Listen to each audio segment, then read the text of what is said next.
Welcome. It's time for the further adventures of Indiana Jones. I could have been your greatest adventure. No, Franklin, no! Pack your bag, grab your passport, and prepare to go globetrotting with Marvel Comics' classic four-color adventures of Indiana Jones. Indiana Jones. So what are you supposed to be, a lion tamer? I'm a tenured professor of archaeology. That's gonna be a big help. I'm here now. What do you want to talk about?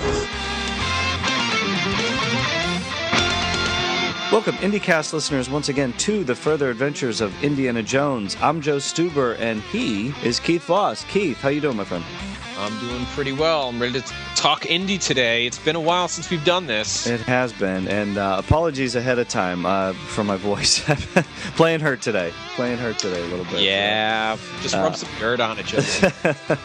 I might have to take a cue from Mitch and do the rest of the podcast segment with my old Indy voice. It's really hot in the Arizona desert this week. Strangest Indy segment ever. It might hold the record. It might hold the record for that, but yeah. Well, you know what? Hopefully this one won't be too strange. We'll struggle through it. Might have to do a little self-medicating as we go through the podcast. Whatever that means. Well, and it probably wouldn't be a bad idea for this adventure too, because it's one of the more curious Indy tales as we go through it. Curious is being kind, I think. Curious is being kind. But it is one of the stranger ones. We've talked about this off air. But yeah, we'll get into it. And a few new names come into the picture here as far as our creators. So why don't you go ahead? We're talking about issue 13 of the Further Adventures of Indiana Jones. So why don't you go ahead and give us the creator rundown? You got it. It's Deadly Rock and has a cover date of January 1984. Further Adventures enters its sophomore year. The cover by Brett Blevins. Script, David Michelini. Pencils, Ricardo Villamonte. Inks, Sam De La Rosa. Colors by Bob Sharon. Letters by Joe Rosen. What are you doing, your Alex Trebek there? This is Indiana Jones. Yes. And don't forget, this was Assistant Editors Month. I don't have that cover. There's a cover. We've talked about this before. With some have the UPC symbol, which were the on the newsstand versions, and then you had the subscription ones, which sort of had. Sometimes they had Spider-Man face and different things like that. But yeah, this was Assistant Editors Month. That's right. To go through there. So I actually have that cover as well. Here in Austria, I have the UPC cover, but I have that original cover with the warning it is Assistant Editors Month, which you could probably see. We'll post that on our. I think we already have that cover on our Facebook page. Yeah, that we have that version already. So definitely check that out. Interesting on all these little differences. Yeah, and I don't have that cover. I have the UPC cover as well. But we'll get more into Assistant Editors Month later. But let's go ahead and talk about that cover. We've got Brett Blevins coming in to do covers for this. He did covers for not only this issue, but also the next one, issue 14, and also issue 19. And he did the pencils, the inks, and the covers for all 4 of the Last Crusade adaptation issues, and also the one-shot compilation of those 4 issues. So Brett Blevins, pretty big hitter in the Further Adventures universe. He is, and I have to tell you, for me, this cover is probably the best thing about the book. I think it's a action-packed cover. I mean, you get a classic Indy pose here, grabbing onto a chain, very reminiscent of Raiders of the Lost Ark, with him holding on to his whip being dragged behind the truck. So action-packed cover, plane in the air. Indy loses his fedora. Got a pretty crazy look on his face there, getting dragged through. It looks like he's about to hit those cactuses. So yeah, I really love this cover. Very cool, but I'm just okay with it. Story, yeah, I'm just okay with the cover. I mean, he loses his hat again, so it must be something about these artists that just didn't want to draw Indy in the hat. There's just a lot of open space there. I thought his cover for 14, and we'll talk about that when we get to that issue, but I thought his cover for 14 was much more effective. Again, this is that part of the book that we're getting into where we're switching editors to Eliot Brown. In this whole phase, the book still seems to be finding its footing. It wouldn't surprise me that this was just sort of late getting to, just one of those mad scrambles. We talked about it with Eliot Brown before about just trying to get things done. So I'm just okay with the cover. But yeah, I have to agree with you. It's the best part of the book, which doesn't bode well for the adventure itself. No. And let's go ahead and get into the adventure itself. Mel, is Wilhelmina screaming because of the spoiler alert, or is she screaming because this story is so bad? Because I gotta tell you, I don't know if she'd scream that. Here's the thing. When I read this book, when I first got my Dark Horse omnibuses, I read them all the way through, yeah, and I feel that like with Deadly Rock, it's kind of the start where the further adventures gets on a little bit of shaky ground, like we mentioned before. And when I first read this story, I was very much like, no, not a good story, not a big fan of it. But when I reread it for our review on the show, I started liking it just a little bit more. I think I'm being a little too mean. No, I felt kind of the Rock. same way because I had read this, several weeks before in prepping for this, and again, upon rereading it, I thought, it's okay. But then I read it again, and it's the more I read it, the more I kind of get a little. When you go into it, you have to understand that it is kind of a silly adventure. It's one of the kind of the goofier Indiana Jones adventures as you go through. The character's a little odd. But I think once you prep your mind for that and know that this is going to be kind of a silly one, there are some good moments in it. I mean, there are some interesting moments in it. You get to see Indy with his students in the field, which I love that. Yeah, we never get to see that. We never get to see that. Well, we get to see it here, which is very, very cool. We get a great splash page, too. And good. I want to mention too, good art by Ricardo Belmonte. He also did issues 29 through 31. We'll get into that.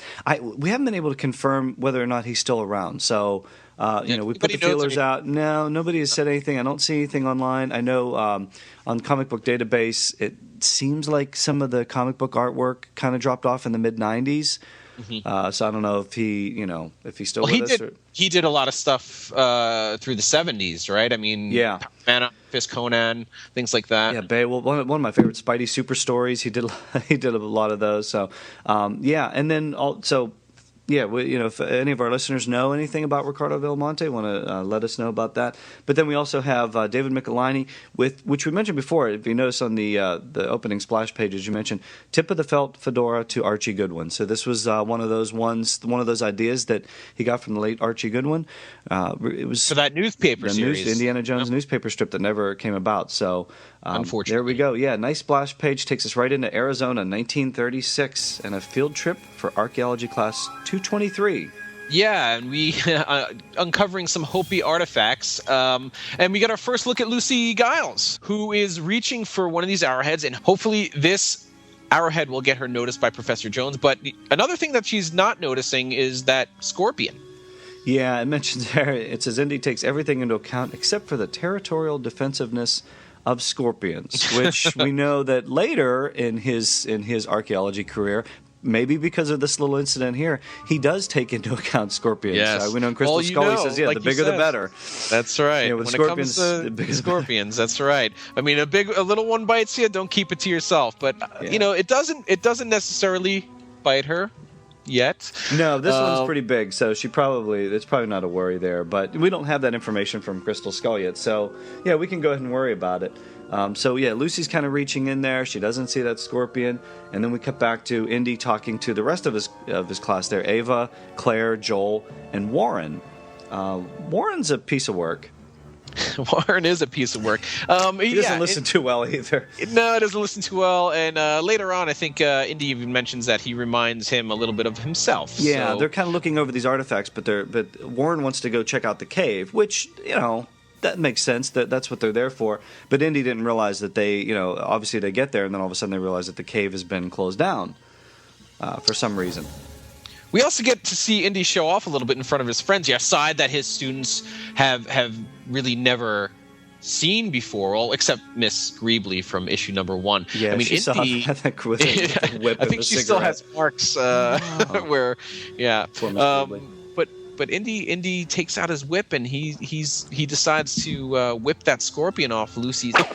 Kind of totally unnecessary, but it does give us a couple of good visuals there. He takes it off her, and boy, she is really grateful. She's really grateful. She gets very close to Professor Jones there, a lot closer than some of the other girls have been. They're quite jealous of her. She apparently only transferred to Marshall College a few weeks ago, and she's already hugging Doc Jones, and that's closer than any of them have been able to get to him all semester. So these girls are already jealous and not too happy that Lucy is on this field trip with them. Yeah, and what do you think of the costuming there? I know Ricardo Villamonte had kind of is trying to set a period there, set the mood, but I got more of a 20s vibe from the costumes than a 30s vibe. I mean, we kind of got the little paperboy look going there on the guys. Yeah. Kind of the flapper look on the girl. I don't know. It's almost like jump back a decade. Yeah, I agree. I think the hats on the girls are what kind of took me out of it just a little bit, but I didn't mind so much the paperboy look or anything like that. I think it was reminiscent of the times, and I don't know. For a field trip in the Arizona desert, I don't know. It just. Yeah, you think Indy would have been like, okay, this is what you should wear, and not have them show up in very stylish 2000s, 30s style clothing. Yeah, I just wasn't kind of great about that. But I mean, the art's great. Don't get me wrong. I mean, I'm a fan of the art, but just the actual style is a little off. It's a little off-putting, yeah. And then we talked about Warren. He's a little impetuous, and Warren. He decides to go check out that cave entrance anyway, even though it was shut down, and that just wasn't a very good idea because as he goes up there, he starts a rock slide. He does start a rock slide. I don't know if he's done it, but something. There is a rock slide that goes on. So something's happening there. But we get an interesting, very heroic shot of Indy on the next page, saying, "Sorry, Lucy. We gotta go rescue this guy. We gotta keep the other students away from this rock slide." But if you notice, when Indy gets in the Jeep, he's sitting on the wrong side. Yeah, he's sitting. The steering wheel is on the wrong side, and then when you cut to another panel, it's then on the right side. So yeah, just some strange things. I mean, obviously, and again, we talked about this.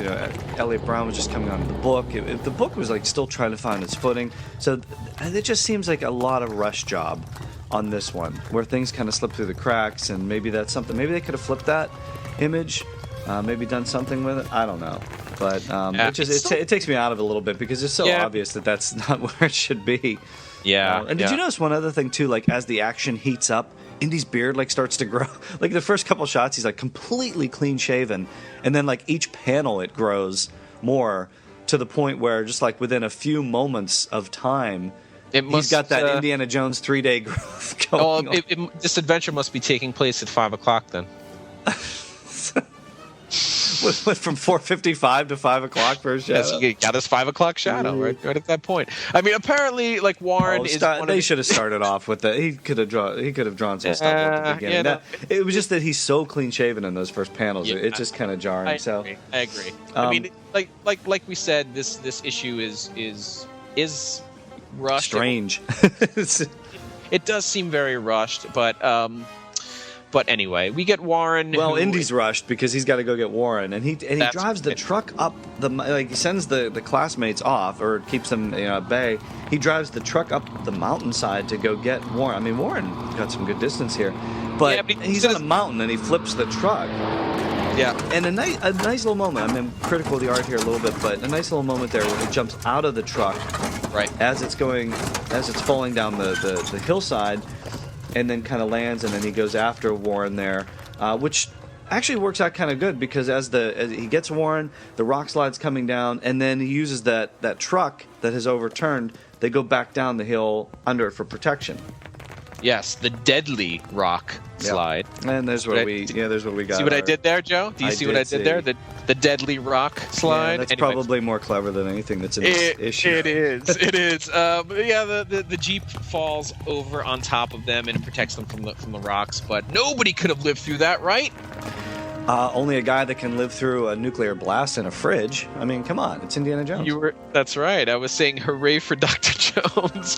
So, like I said, they're seeing a totally different side of their professor here, which is pretty interesting.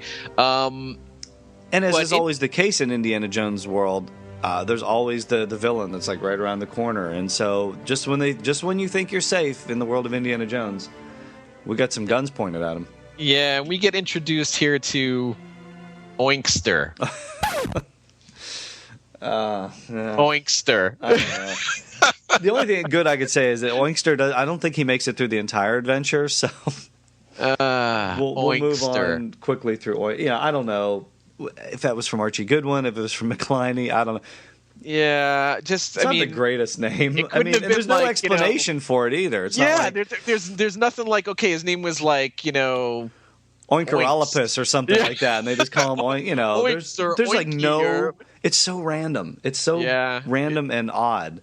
But par for the course in this adventure, though. Yeah, and he's with his buddy Dominic, who also reminds me a little bit of Roscoe, the guy who hung out with Fedora in the beginning of Last Crusade. He's drawn very similar to that character. But these guys are saying, at least, that they're with the Bureau of Indian Affairs. And you, Ace, meaning Indy in his class, are treading on thin ice. Yeah, well, Indy's not buying it either. Well, I mean, would you buy that Oinkster is with the Bureau of Indian Affairs? No, I wouldn't. I wouldn't even buy that his name was Oinkster. No. And, of course, when he asked for identification, they pull, how about a 30-06 business card? Yeah, yeah, exactly. Indy plays it smart. You know what? Let's not mess with these guys. These are, kind of these are some ne'er-do-well. So and plus he's got to protect his archaeology class, which That's right. He's got his students with him. Yeah, they head out. They go into town. How did they get into town though? It says they motor their way into town, but in what? You do see a car there, but I mean, how? There was no car. Yeah, but all they had was the truck. Yeah, and it flipped over, and I'm sorry, that thing rolled down the mountainside, and when you look in those panels, it's crushed. Exactly, covered in rocks. So we, another little shortcut McLiney takes here. So again, but it's one of those things that just kind of takes me out of an adventure when there's. Because if I have to stop and think, well, at least put a reference in, like maybe they could have taken two vehicles up there. They had a whole class, so maybe half came in one, half in the bus or something. Yeah, whatever. Something. I mean, they could have done something there. So again, it's just that kind of rushed feel to the book. I agree. But they hit the ice cream shop, and Indy heads over to a phone booth for some expositional dialogue with Marcus. Now, I have to say, I don't like the way Marcus is drawn here. I think Marcus, number sometimes one... they draw him heavy. I don't know why, because he's not. Devin Elliott was not heavy. I mean, look at that last panel of him lighting a cigar. He looks like he's like 60 pounds overweight. Looks like Uncle Ben. Yeah, and they color him with white hair. They colored his hair as being white. So I don't know. I'm just that took me out of it. I mean, I can understand taking some liberties. Like sometimes it doesn't always look like Harrison Ford. Sometimes it doesn't always look like Karen Allen. But you can take some deviations from that. But I mean, at least keep it somewhat true to the character. I agree. So that again took me out of it because that doesn't seem like Marcus at all. Right, but we get some like I said, we get some expositional dialogue here where Indy mentions that the Hopi caves were ruled unsafe, and he made a quick stop at the local records office, and the condemnation orders legitimate, apparently, because we saw that cave was blocked off, which is the reason why Oinkster and Dominic approached him in the first place. Didn't want them going near that cave. Yeah, but Indy knows there's something up with them, and he kind of suspects that they're going to be stealing artifacts from this cave. He's going to check it out anyway. Right. Marcus also mentions that they have a slight problem at home. Marion has taken her job pretty seriously. Yeah, they've referenced this before. We talked about Marion's new job as kind of the PR officer for the National Museum. That's her new job, and this may be my favorite part of the book. It's like the cool. She's talking about she's trying to promote the museum, so gain interest in the museum.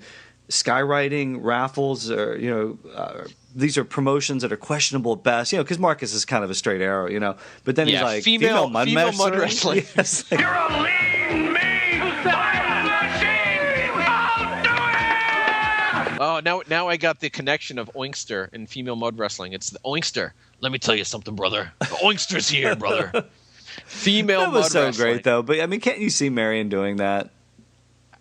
Without a doubt. I just thought that was funny. It's just like, you know what? I'm just going to throw myself into this job and do whatever it takes to get, I don't know how female mud wrestling would get people's attention to go to the National Museum, but hey. I can definitely, I mean, you can see it on Indy's face too. He's got a little bit of a smile going. He's like, I'll have a talk with her when I get back. He hangs up the phone and he's like, female? That's gotta be a joke. Yeah.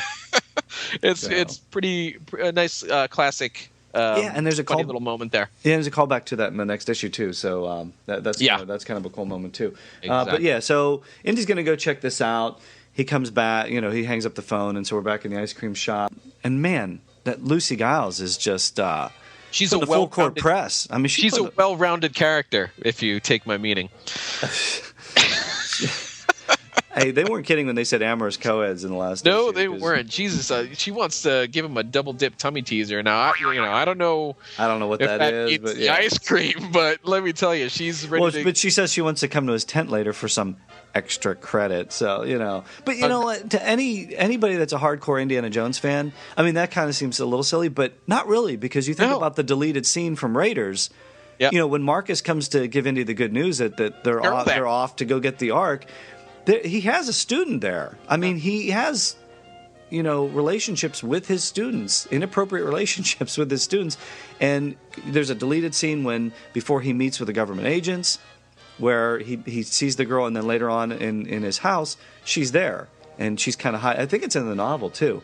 Yeah, it's so the novel. those elements are there. That's not out of character. That she would know that, and that she would try to play on that. That's true. Indy turns her down. He's got a job to do. Yeah, once he's in archaeology mode. Yeah. No, when he's in Playboy, drink in one hand, and the bathrobe. When he's in that mode, it's on. It's Venice. On. But when he's in full blown archaeology mode, get out of his way. He's got work to do. That's right. And speaking of full blown archaeology mode, man, we get a nice shot of Indy in full gear, ready to go check out that cave. Yeah, as much as I'm kind of critical of the artwork in this issue, that's a nice shot. That's panel. one of the best panels in the book. Yep, got the hat right, got the gloves right. That's Indy. That's dead on Indy. So yeah, he gets the full Indy costume on. He's going to go check things out. Interesting, he goes back to where that Rockslide was, and he sees those rocks there. But there's something weird about the rocks, is that they're kind of like hollowed out, as if you were putting dynamite in and sending charges. So Indy knows that Rockslide wasn't natural. Yeah, but I mean, if there was a dynamite charge going off, wouldn't they have heard that? Maybe it's just, I don't know. I think they were probably watching, and they decided to maybe push some of these loose rocks, because we would have heard some type of explosion, or they would have heard some type of explosion. So I don't think it was necessarily a dynamite explosion that sent those rocks down in the opening of the book, because we do see a couple of guards standing close to the entrance. Maybe these guys saw them approaching. Who knows? Yeah. And it takes out the guards. I mean, we've got a little bit of a fight action there. So Indy gets some air under him on those, like vaults the one guy, takes him out with a drop kick, and yeah. So I mean, couple good panels there, but yeah, the action's moving along pretty quickly here. Yeah, and Indy makes his way past this black heavy curtain. He questions this blackout curtain across the interior passageway. He opens it up, and he sees construction site. Looks like there's somebody putting in plumbing, electricity. It's not necessarily bulldozers, steamrollers. Right, exactly. There's all kinds of stuff going on here. And Indy gets, I mean, you could see he's already boiling already. They're bulldozing history into the dirt to do whatever they're trying to do. And Indy, he doesn't like it when people are messing with sacred areas or history. It's kind of a nice little moment here, too, because he's like, oh, man, if I could just take these guys out right now. And then all of a sudden he gets his opportunity in the next panel. Yeah, he gets these guards all come in, and he's like, thanks, Lord. It's just like there's that nice little smile there, and then he just like goes full on Indy and just starts throwing haymakers there. Yeah, he just knocks all these guys out. And then Indy gets called a rube. Yeah, he does. He gets called a rube. Don't call a man with a bullwhip a rube. No, you don't want to do that, because Indy uses that bullwhip And right out of Raiders, just knocks the gun right out of his hand. Yeah, and, I do like the whip references in here. I mean, I think they're used to great effect in this adventure. So, like I said, overall, the adventure is kind of silly, but there are some cool moments in it, and that's one of them. Yeah, and some great panels. Again, we go to the next panel after Indy whips the gun out of this guy's hand, and you see him balling the fist. Man, yeah, it's like that's a great angle. And then just the off-camera punch to the face. Yeah, it's great. You know, wham. the wham. He Wham. takes him out. Yeah, I hate liners. Indy finds out that Lucy has been captured. Yeah, she thought. Well, I mean, again, she's playing up that amorous co-ed thing. You know, just hey, I want to. I saw you sneaking out, and I thought you were going to meet some of the other girls. So she's kind of playing that off too, And it works. Yeah, I mean it totally works. Totally believable. Yeah, I mean, up to this point. Yeah, it's she was going after him to see where he was sneaking off to. Found him in this cave, so she's there in the cave. Is she kidnapped? Something's going on there. So he's obviously distracted by this because now he's like one of his students is in jeopardy, and it might be his fault. So while he's distracted with that, he doesn't notice somebody coming up behind him with a blackjack and just takes him out. Takes him out, exactly. So Indy playing the responsible professor, and he pays the price for it. And he wakes up to see Busby, an interesting character. Yeah, an unscrupulous, from the Indiana Jones wiki page, describes him as an unscrupulous entrepreneur and crime lord. And that's about right. Yeah, Indy's pretty angry at this guy and is about to flatten his nose. I'm going to break your nose.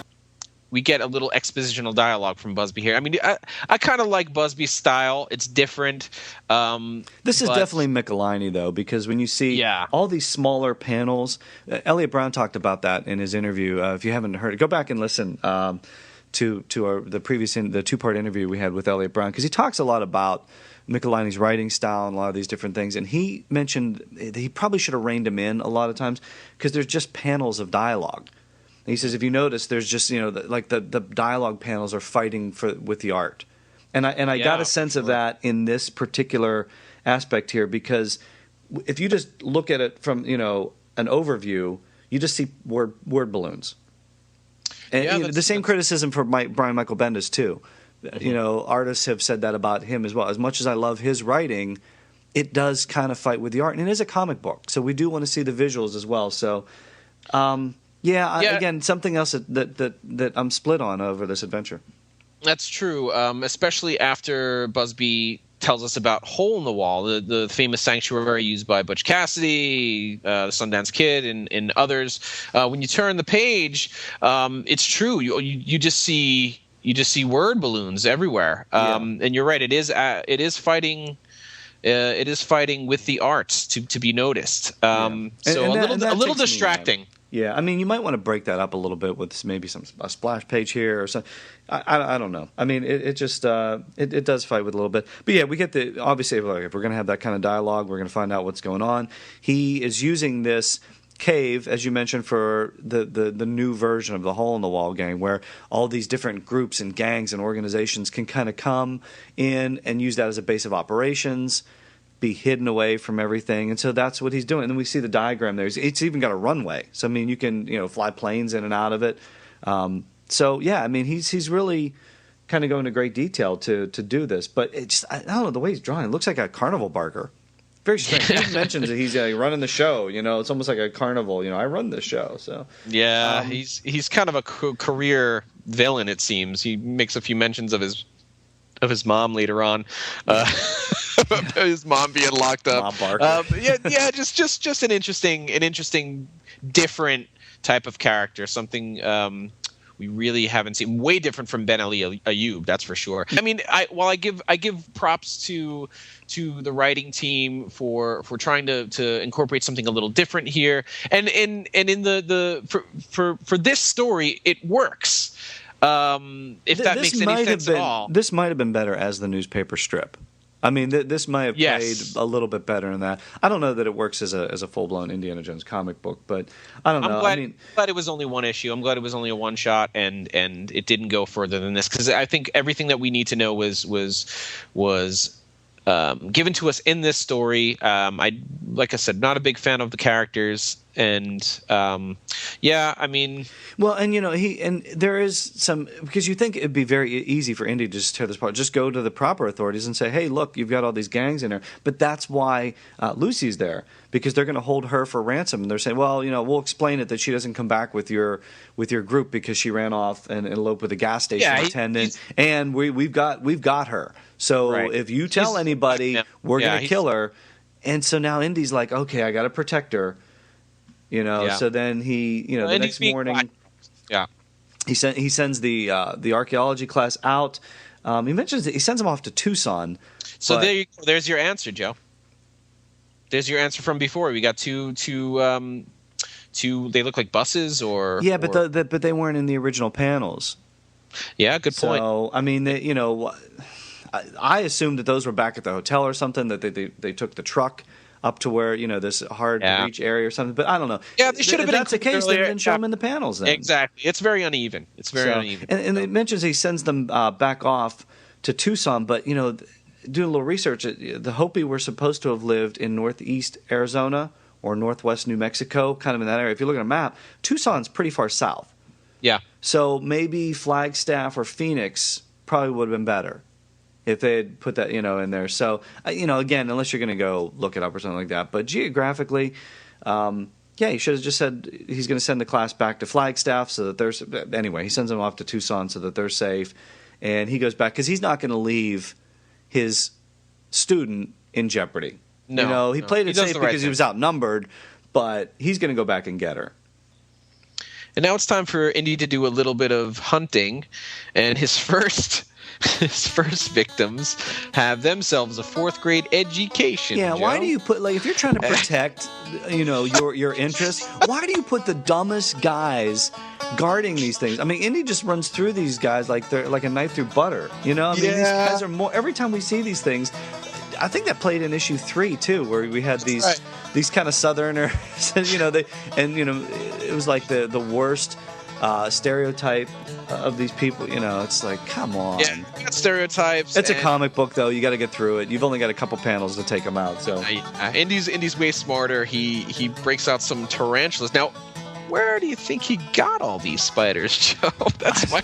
Was he out spider collecting? I don't know. What? It's like, hey, they had tarantulas and raiders. Let's put tarantulas in because it's like, hey, let's do some callbacks. This was one of the weaker callbacks, I think. Yeah, I mean, and he even mentions tarantulas aren't all that dangerous. I mean, luckily these guys have themselves a 4th grade education, so they don't really know if tarantulas are dangerous or not. But again, you have a gun. Just weak, just weak. And you have a gun. Panels earlier, it just showed Indy going and taking like 3-4 guys out at a time. Yeah. Why is this any different? Because it's a callback to Raiders. I mean, that's all. We wanted to get the creepy crawlies. We had the scorpion at the beginning. It was okay, but now we got to have the creepy crawly moment in to make it like Raiders. But you didn't need it. Yeah. But anyway, he takes the guards out, drops down through into this opening, and he's kind of checking things out. And he sees Lucy, so he's going to go rescue her, right? Well, she's acting pretty casual here, and then a really classic damsel in distress yell here from Lucy, and he's like, why are you yelling? And yeah, and that look on his face too. It looks a little bit like John Byrne, like Ricardo's tribute to John Byrne there almost, because you kind of get that vibe in that middle panel there, a little bit. At least I thought.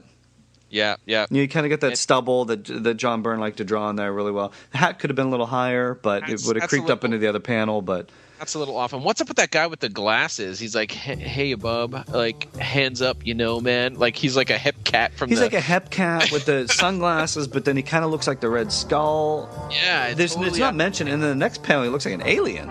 Yeah, totally out of place. Weird. And we don't even know who he is. And then you've got kind of like a Clark Kent / Clark Gable looking guy, this crocodile hunter look at like, are these like established criminals already coming into the hole in the wall to use it? Random villains, it's like let's get the most disparate looking villains we can.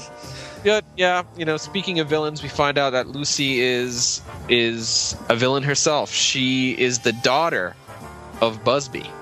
She is, yeah. So that explains everything. So she's been setting Indy up the whole time, and Busby. Yeah, it turns out they found out that Indy was planning to take his archaeology. I don't know how he would find that out, but that he was planning to take a field trip into this area. So hey, just to be on the safe side, let's get a plant in. So he switches her from Vassar College to Marshall to kind of keep an eye on Indy. And that's why she's kind of been working her way toward him, and he didn't really suspect a brilliant plan, Joe. It's a brilliant plan. I guess. Come on. I don't know. Just why, I don't know. It's just, yeah. I mean, again, like we say, it's one of the stranger issues. But, if you kind of like throw out all those little inconsistencies and little odd moments, it is an interesting idea. Doesn't necessarily make for a good Indiana Jones adventure. We see him in different situations that we would have liked to have seen maybe in the movies or something like this. But besides that... Yeah, it's got moments. It does have its moments in this adventure, moments, but overall it's still just kind of a silly adventure. Indy says, you know what? I alerted the authorities, so they're already on their way. So that was a pretty easy out. And Busby thinks he's bluffing until the sirens come in and distract all the crazy criminals and the Hepcat Red Skull / wannabe kind of guy. Indy takes them all out. We've got a couple of good panels for a fight. A little bit. Yeah, the bullets start flying as always, and there's some aviation fuel there. You said before there's a runway and there's a plane there, so I give props to Michelini. He set that up. I mean, yeah. you dropped all those little things throughout the adventure so that it does make sense when we get to the end of it. So it pays off, right? It does. There is a payoff. So I'll give credit where credit's due. There is a payoff. Indy makes a break for it. Busby wants to get the heck out of Dodge right now. Yeah. He doesn't seem to be too concerned about his daughter either.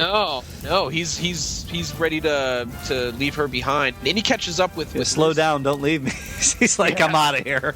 Yeah, Indy catches up with Lucy. Busby makes it to the plane, and right out of Raiders, man, Lucy gives Indy a sock right across the jaw. Yeah, I think she could have been a cool character. It just wasn't developed that properly. Maybe in a 2-part adventure. No, she looked pretty developed to me. Boom. Anyway, you're still thinking about the double dip tummy teaser. Yes, the double dip tummy teaser. I think she could have been a good character. Maybe a larger adventure, maybe some backstory or something like that. But she does have a nice moment here. She slugs Indy on the jaw, but not to great effect because Indy's still standing upright and he's still going to go after Busby. Yeah, Busby's he's just going to take off. He's like, we got the drop on Lucy, so I've got great lawyers. We'll take care of it. Father of the year. Father of your award goes to Busby Giles. So yeah, he's taking off. He's got the runway. He's going to take. Indy's not going to be able to catch up to the plane. And here's where we have our cover moment. There's a huge chain. Coincidentally, that's right there. He kind of uses it with a hook on it. Little hook on it. He's able to get the axle on the plane as it's taking off. And there we got that moment where he's just being dragged behind the plane. So that's kind of cool. Yeah, and you can see him, a la Raiders, pulling himself further up the chain. Yeah, we got the truck moment, so yeah, it's cool. But like I mentioned before, there are a lot of cacti. Yeah. And Indy doesn't want to get pulled through those, and I can't say I really blame him, but he has to figure out a way to stop Busby from taking off. So what does he do? He drives the steamroller over the chain. He called a bulldozer in the issue, so there's a mistake there. Yeah, there's a little bit of a mistake there, exactly. Bulldozers aren't exactly known for their speed. It's the steamroller, but Michelini dropped that in. Ricardo Del Monte dropped that in earlier, so we know there is a steamroller there. Yeah, the chain just kind of catches and then pulls the plane down. We get a funny moment from Busby here. That's my only moment that I like from Busby in this. Yes, it provides a good laugh. Gives a little bit of the history of shenanigans in the Giles family. Yeah, mother would simply wither if she saw me like this. Thank God she's still in a solitary confinement. So it's a silly adventure. There. Yeah, it's a silly adventure. It is. So the police show up. They capture the Busby gang. They got there pretty quickly. Yeah, and an interesting moment too by Indy because he says, and here's the typical Indiana Jones is that obviously with all the guns and the machine guns and the airplane fuel and the fire, a lot of that stuff that's in the cave was destroyed ultimately anyway. And Indy gets ticked off because he says people have so little respect for the past. It's no wonder they're screwing up the present. So I thought it was kind of a cool line. I thought it was a good line too, but when you think about it, Indy did that. Well, I mean, he was trying to get out of the way, and they were shooting at him. He alerted the authorities. Like, couldn't he have just waited, like, for them to show up? Yeah, but then you wouldn't have had an Indiana Jones adventure. Yeah, exactly. But, I mean, there you go. Again, you have to kind of suspend your disbelief a little bit. He has his own way of thinking about stuff, though. I mean, this is almost every adventure we talk about, is he has his own perspective on it. But when you look at it from somebody else's side, yeah, you could see that Indy started. He triggers the people to come after him and shoot arrows and so. Indy loves adventure, and we love Indy's adventures. We love Indy, so. Yeah, and Lucy loves Indy because she's still hitting on him, even though she's being carted off by the cops. She's like still hitting on. Hey, when I get out, maybe you and me come up and see me sometime. Yeah, and Indy's just gonna stick with the tarantulas. She's just like nah. Expect them to bite. But didn't he say they weren't so dangerous earlier? But anyway. I don't know. Anyway, but our next issue, we get theft at the National Museum and Indy and Marion at the mercy of what? I don't know. Don't miss Williman's Don't miss Williman's Demon, which is interesting because that's not actually the name of the book when we actually read it. No. When it was released, they did change the title. And Williman, the name of the character, I'm assuming the main character that Indy goes after in the next issue, his name was also changed. So yeah, it kind of changes around. So yeah, another interesting one-shot adventure there we have for the next day. And we mentioned it was Assistant Editors Month. Yes. This was when we think about it, and we'll put some of these links on the Facebook page, and we'll send them to Ed for the show notes as well. But when you go back that month at Marvel in 1984, it was 27 books had included this. It says, in one of Marvel Comics' more unique and creative crossover events, they concocted the premise that their editors had gone to International Comic-Con in San Diego, leaving the assistant editors in charge of all the books for the month of January. And so, as I mentioned, it ran through 27 books, including Marvel Team Up 137, which was the pairing of Aunt May and Franklin Richards, which is a very strange issue. Star Wars 79, we mentioned Eliot Brown. If you go to the end of that issue, if you have that one, or go check it out, he creates his own Darth Vader costume, which is actually kind of cool. Avengers 239, The Avengers on Late Night with David Letterman. I have that book. It's very cool. The cover is awesome. And, of course, we have Massachusetts Brown. Yeah, Massachusetts Brown. Eliot Brown talks about that. Go back and listen to that two-part interview. We mentioned that. But, yeah, if you go to that last page, Eliot Brown, the editor of the book, who is now taken over from Louise Jones as editor of the book, Massachusetts Brown and Raiders of the Late Book. And it was written by Eliot Brown with art by Brown and Mike Carlin.